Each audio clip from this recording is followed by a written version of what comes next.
Hello and welcome. UVA Speaks is a podcast of Lifetime Learning, a division of the Office of Engagement at the University of Virginia.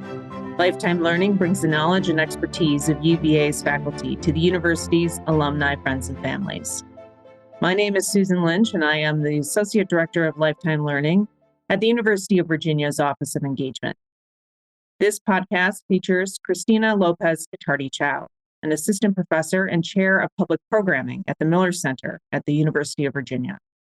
Her scholarship examines the evolving nature of U.S. Cuban relations, the state of human rights on the island, and Cuba's opposition and dissident movement.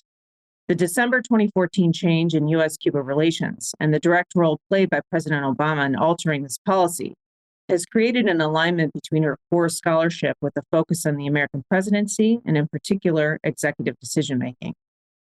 In this podcast, Professor Lopez-Gottardi Chao will talk with us about the current issues impacting the people of Cuba and the current government. So thank you, Professor, for speaking with me today. It's great to be with you. Great. So first, can you provide an overview of the current political situation in Cuba? Sure. I think that despite some nuances that we can discuss, in many ways, Cuba has, in its very broad strokes, remained relatively unchanged politically during the span of 60 plus years of communist rule in Cuba. As you know, Fidel Castro first gained power in January of 1959, when he and his 26th of July movement succeeded in overthrowing then President Fulgencio Batista.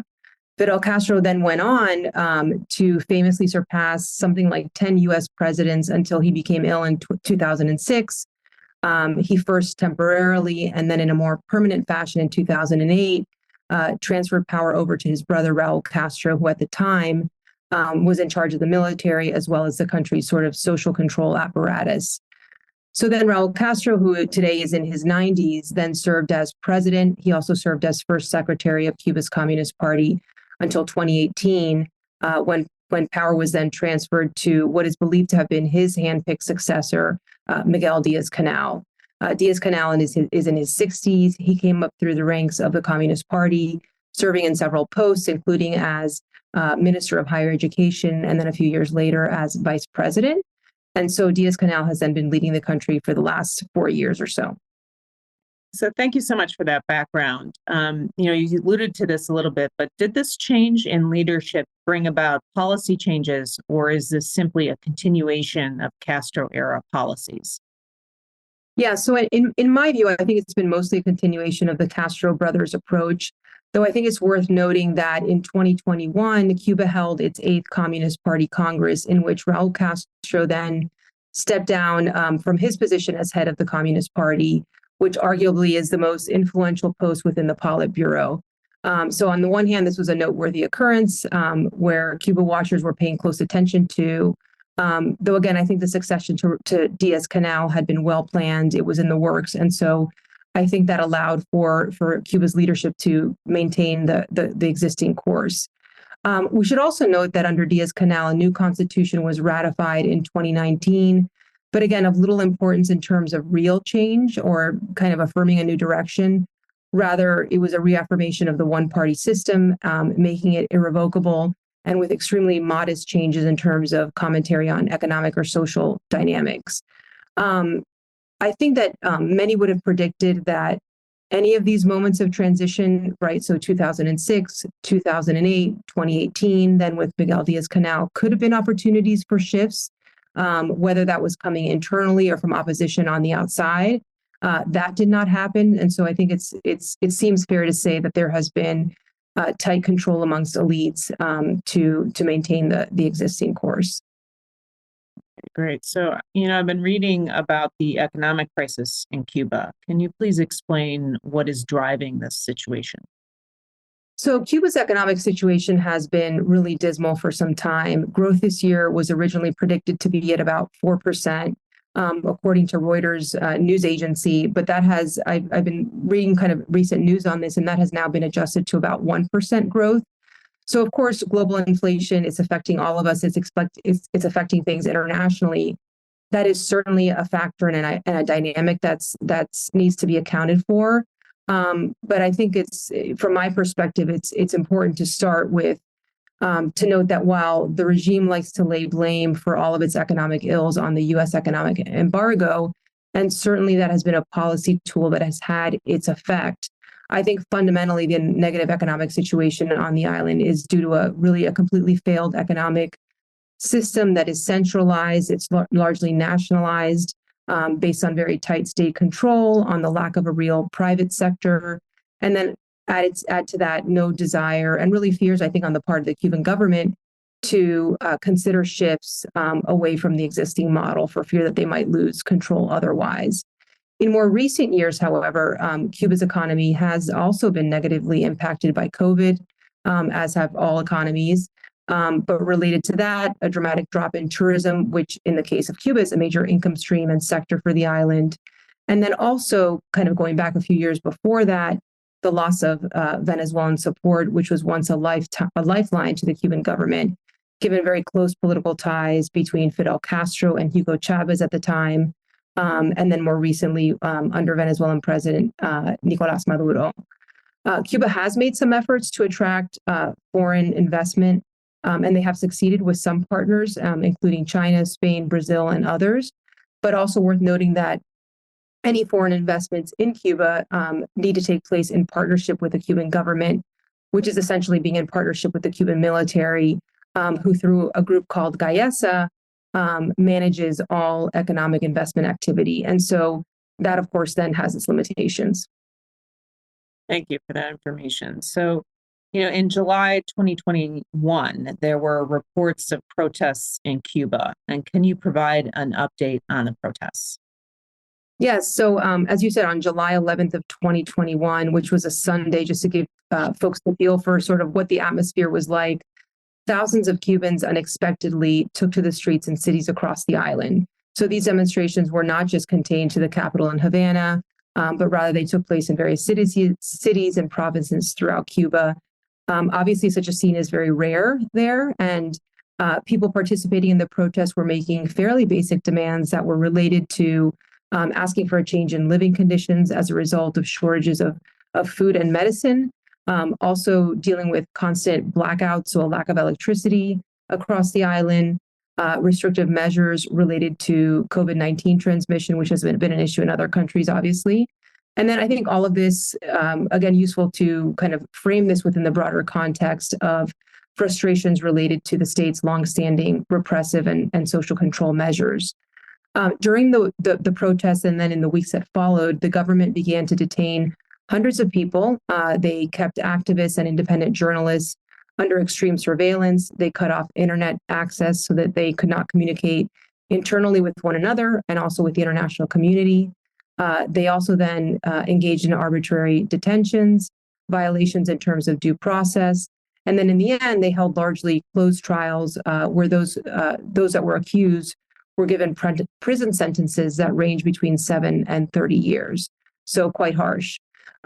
These taxes, unfortunately, I would like to say that this is not a longstanding policy, but they are not new. In fact, the government's strategy has often been to criminalize offenses of this nature. So charging human rights activists or anyone that disagrees with the government with broad charges like public disorder, contempt, sedition, or inciting violence.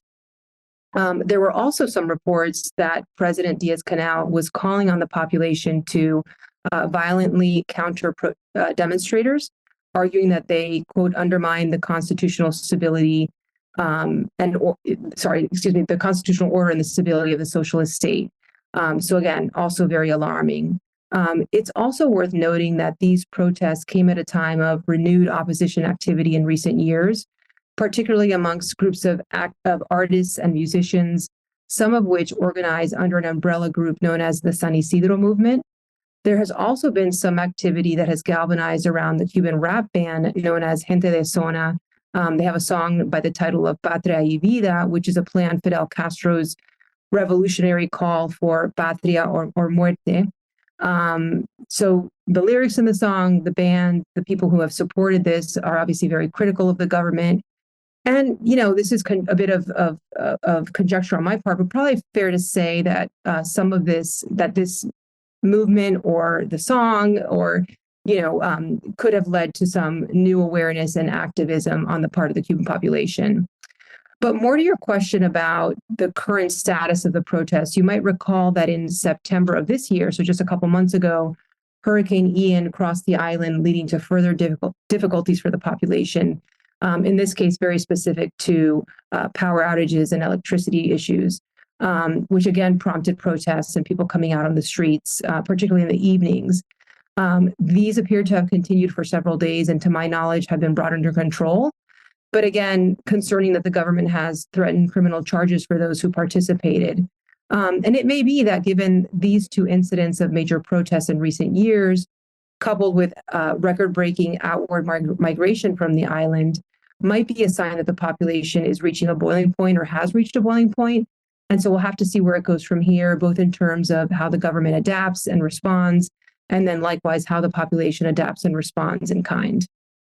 Interesting. Thank you so much. So as a follow-up to the protests, I'm interested in getting your take on the fact that there's been large-scale protests happening worldwide, like in places like Iran and China most recently.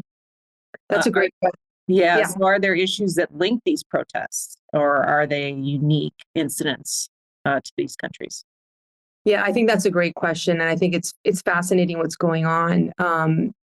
I think some of the obvious linkages are that while there are nuanced differences, of course, in terms of each of these governments, their leadership, what's happening on the ground in Iran, in China, elsewhere, all of these, they do have in common that these are repressive societies that are going through these different unique challenges that, again, appear to have perhaps their populations may have reached a boiling point. In China, of course, the protests are most immediately tied to frustrations over COVID restrictions. In Iran, as you know, they were sparked by the death of a 22-year-old woman for allegedly not wearing her hijab properly. And then these initial protests in Iran then morphed into a broader range of grievances against the authoritarian regime there.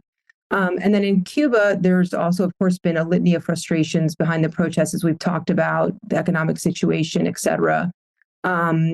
But so these are certainly common dynamics. And then I think the question is, as I mentioned earlier, how will these governments respond? We're seeing some of the response in both Iran and in China in recent days. So how the government responds, and then again, in turn, how the population responds. And of course, this is a fascinating field of political science inquiry in terms of what dynamics and factors eventually lead to regime change. And while some are easy to identify, sometimes they happen unexpectedly, and then they lead to further movement. So I think we're just going to have to wait and see where all of this goes from here. Thank you. I appreciate that. And finally, what is the current status of U.S. Cuba relations? Yeah, I think in order to understand the current state of U.S. Cuba relations, I think it's useful, in my view, to go back a couple administrations. So probably particularly to President Obama and changes that took place during and immediately after his tenure, just because it helps to contextualize President Biden's current approach. So, of course, most folks will recall that in 2014, President Obama famously moved to normalize relations with Cuba, restoring diplomatic ties. And in doing so, he initiated broad allowances in terms of U.S. travel to Cuba. That was really a new movement. He increased remittance allowances, which are a major source of revenue for many Cubans who have ties to the United States. He opened the U.S. Embassy in Havana. The United States and Cuba also participated in a prisoner exchange, somewhat maybe perhaps similar to what we're seeing in terms of which happened recently with Russia. So in this case, it was 3 convicted Cuban spies who were traded for a U.S. intelligence asset who had spent nearly 2 decades in Cuba's prisons. President Obama also removed Cuba from the state sponsor of terrorism list. And then in the last few weeks of his presidency, he ended the wet foot, dry foot immigration policy. Now, President Trump then came into office with a very different mandate. He felt that the United States had not gotten a fair deal under President Obama. And he wanted to see, he was asking for and wanted to see more concessions and changes in terms of human rights as a precursor to further engagement. So then, of course, we know that he largely reversed course, initiating new sanctions on Cuban government officials. He put restrictions in place in terms of allowable individual travel, as well as a cap on remittance amounts. the Trump administration also outlined restrictions on business activities between the two countries that were beginning to be explored under Obama. And then he added Cuba back to the state sponsor of terrorism list. Then in 2017, he moved to reduce U.S. embassy staff and activities in Havana as a result of the Havana syndrome that was affecting U.S. embassy personnel first in Havana, but then it was being reported in other international outposts. There have been a number of studies and investigations as to what was the origin of these issues. A lot of them had to do with hearing complaints about hearing loss and memory issues and headaches and that sort of thing. But in the end, the source is not known, despite attempts to uncover that. It's also worth noting in the case of President Trump that his view towards Cuba was also took a bit of a regional approach. So he kind of included in the basket of Cuba, he included countries like Venezuela and Nicaragua, given some similarities in terms of their governments, of their leadership, of repression issues, concerns over human rights. And so he often would refer to these countries as sort of a threesome, calling them the troika of tyranny. And so that was sort of the background narrative to what was driving some of his policies.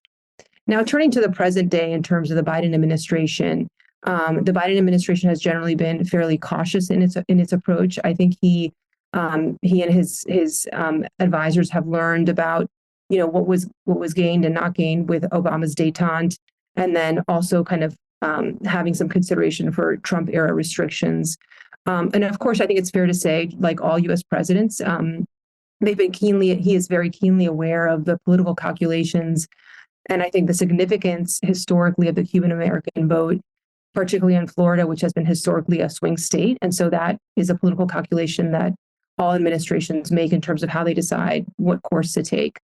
So he has been cautious, but he has then moved to lift remittance cap allowances. He's also begun to ease travel restrictions that not going all the way where Obama was, but lifting some of Trump's restrictions. And then in the last few weeks, the United States and Cuba have re-engaged in migration talks. As I mentioned earlier, outward migration from Cuba is at historic and unprecedented levels. The numbers are upwards of 200,000 in the last year, and these are now coming both through the Florida Straits as rafters or as we typically know Cuban arrivals, but also now through kind of the Central American route and at the Mexican border as a result of some new easing of visa restrictions via Nicaragua. So as a result of these recent talks, Cuba has agreed to begin receiving deportation flights from the United States of Cubans who are being repatriated. And then the U.S. has also agreed to begin restoring visa and consular services in Cuba. So we'll have to wait. There's still more time in the Biden administration, and we'll see what 2024 brings in terms of that election. But we'll have to wait and see if this is this is as far as the administration wants to go, or if there will be further changes in one direction or another. So I wonder too that just quickly, if you could give some understanding of the role of the Cuban American vote. Yeah, so as I mentioned, the Cuban American vote has been a force in presidential politics for as long as I've been alive. And I will mention on a personal note, my parents were born in Cuba. I'm first generation, born in the United States, born in Miami, which is sort of the heart of the Cuban American community. And I think the history goes back really to the 1980s and to President Reagan, who did a lot in terms of U.S. Cuba policy, specifically in terms of initiating and instituting radio in Cuba, radio and TV Marti, and having a kind of a harder stance, a hardline approach towards Cuba, being in favor of the embargo. And so I think that significant members of the Cuban American community, particularly the historic exile, or what we consider the historic exile, so the generation of my grandparents and my parents, for the most part. Of course, there's variations, but in large part, with having an alignment with the Republican Party. There have been some shifts, and Trump has added an interesting dynamic to that, and we'll see where that goes. Again, in 2024, there's new dynamics at play, but there's a long history of of Florida being an important swing state with Cuban Americans, which total about 2 million in exile, having a strong voice in those politics that then can have national repercussions. Thank you for that. I've always been curious about that, and that gives me some great information. So thank you so much, Professor Lopez-Gottardi Chao, for sharing this information about your scholarship and the issues impacting the people of Cuba today. This is very interesting, and I'm sure that many of our UVA alumni, friends, and families will be interested in hearing this and learning more about Cuba. So thank you so much. Thank you so much. I appreciate your interest. Great. Thank you. And thank you for listening. For upcoming podcasts and other lifetime learning programming, recordings, and blogs, please visit our website at engagement.virginia.edu/learn. You can also find our podcasts on Spotify and with the Virginia Audio Collective, which is a network of UVA podcasts hosted by WTJU Radio and can be found at virginiaaudio.org. So thanks again, and we look forward to you taking part in future lifetime learning programs.